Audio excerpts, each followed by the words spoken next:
Kasisimula pa lang ng taon pero nagkakatanggalan na.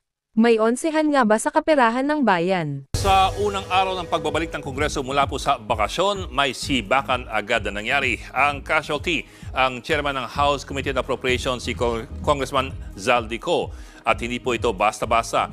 Ang komite sa appropriations na marahil ang isa sa pinakamahalaga at pinakamaimpluwensyang komite sa buong Kongreso. Dahil ito po ang bubuo ng taon ng budget ng gobyerno. Lahat ng mga ahensya ng gobyerno halos manikluhod na dadalaw sa Appropriations Committee. Kahit sino man ang namamahala sa Appropriations Committee, siguradong malapit siya sa mga Diyos ng Kongreso at ng Malacanang. Ito pala yung ibig niya sabihin.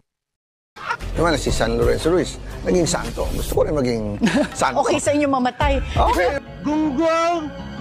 Barinig kita sa mukha eh! At medyo